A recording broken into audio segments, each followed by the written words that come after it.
बहुत समय पहले की बात है। एक बूढ़े बाबा थे। उनकी दो बहुएं थीं। घर का काम और ससुर जी का काम दोनों ही मिलकर करती थी। एक बार जब कार्तिक का महीना आया तो ससुर जी ने अपनी बड़ी बहू से कहा, बहू, कार्तिक का महीना आ गया है और मैं कार्तिक स्नान करना चाहता हूँ, इसलिए तुम जल्दी उठकर मेरा सारा काम कर देना। लेकिन बड़ी बहू ने काम करने से मना कर दिया और उसने कहा, पिताजी, अपनी छोटी बहू से कह दो, वो आपका सारा काम कर देगी।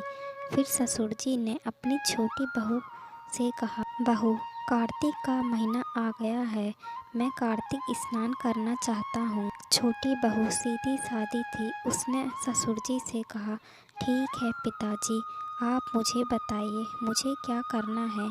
तब ससुर जी ने कहा, ज़्यादा कुछ नहीं बहू, बस नहाने के लिए पानी भर देना और मेरी धोती सुखा देना और दोपहर का खाना बना देना। छोटी बहू रोज़ सुबह उठकर पानी भर देती, जिससे ससुर जी स्नान कर लेते और धोती धोकर सुखा देती, गरम गरम खाना बनाकर खिला देती। जब छोटी बहू ससुर जी की धोती सुखाती तब उसमें से जो पानी की बूंदें गिरती वो मोती बन जाती थी। लेकिन छोटी बहू उन पर ध्यान नहीं देती थी और उन्हें झाड़ कर एक तरफ ढेर लगा देती थी। इसी तरह कार्तिक का महीना ख़त्म होने को आया। तब ससुर जी ने छोटी बहू से कहा, बहू, कार्तिक का महीना ख़त्म होने से पहले मैं ब्राह्मणों को भोजन कराना चाहता हूँ। बहू ने कहा, ठीक है पिताजी, मैं खाना बनाती हूँ, आप ब्राह्मणों को बुला लाइए। बहू ने सारा खाना तैयार कर दिया और ससुर जी से कहा, पिताजी, आप ब्राह्मणों को भोजन करा दो, मैंने खाना बना दिया है। छोटी बहू यह कहकर खेत पर चली जाती है। वहाँ चिड़ियाओं को देखकर सोचती है, पिताजी कार्तिक के महीने में ब्राह्मणों को भोजन तो करा देते हैं, पर इन चिड़िया को एक दाना भी नहीं खाने देते। वह कहती है, राम जी की चिड़िया, राम जी का खेत, और तो वो चिड़ियाओं को खाना खाने देती है, उन्हें उड़ाती नहीं है और खुद वहाँ थकान के कारण सो जाती है। चिड़िया दाना चुगती हैं, लेकिन जो दाने ज़मीन पर गिरते हैं वह हीरे मोती बन जाते हैं। पास में बड़े भाई का खेत था। बड़े भाई ने देखा कि छोटे भाई के खेत में हीरे मोती कहाँ से आए। यह सोचकर वह अपने पिताजी के पास गया और पिताजी से पूछा, पिताजी, छोटे के खेत में हीरे मोती कहाँ से आए, इसका क्या कारण है। तब पिताजी ने कहा, बेटा, ये सब कार्तिक महाराज की कृपा है। फिर बड़ा बेटा अपनी पत्नी के पास जाता है और उसे सारी बात बताता है। तब उसकी पत्नी सोचती है कि ससुर जी ने पहले तो मुझसे ही कहा था, लेकिन पता नहीं क्यों मैंने मना कर दिया था। अगर मैंने मना नहीं किया होता तो ये सारा धन हमें मिलता, कार्तिक महाराज की कृपा हम पर भी होती।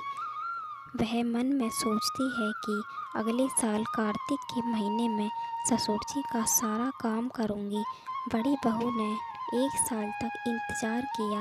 1 साल बाद जब कार्तिक मास का महीना आया तब बड़ी बहू ने ससुर जी से कहा, पिताजी, आप इस बार कार्तिक स्नान करेंगे।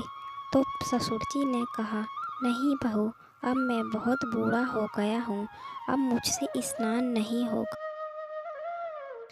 तब बड़ी बहू ने गुस्से में बोला, आपने छोटी बहू को तो धनवान बना दिया और जब मेरी बारी आई तो आप बूढ़े हो गए।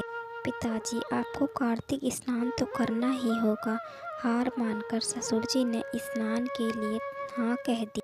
बड़ी बहू लालच के मारे ससुर जी का बहुत ख्याल रखती, सारा काम समय से करती। कार्तिक का महीना ख़त्म होने वाला था तो बहू ने ससुर जी से कहा, पिताजी, एक ब्राह्मण को न्योता दे देती हूँ। फिर उसने खाना तैयार कर दिया और खेत पर चली गई। खेत पर जब भी कोई चिड़िया दाना चुगने आती तो वह उसे भगा देती। शाम हो गई लेकिन उसे खेत में हीरे मोती नहीं मिले। तब वह गुस्से में ससुर जी के पास गई और ससुर जी से पूछा, पिताजी मेरे साथ ऐसा क्यों हुआ।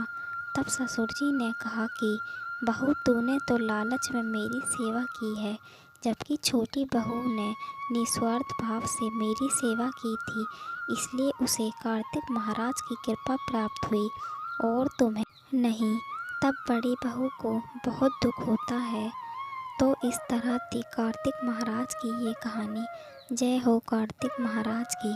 दोस्तों आपको ये वीडियो पसंद आई है तो वीडियो को लाइक करें और ऐसी ही वीडियो देखने के लिए चैनल को सब्सक्राइब करें और कमेंट बॉक्स में कार्तिक महाराज की जय हो अवश्य लिखें। धन्यवाद।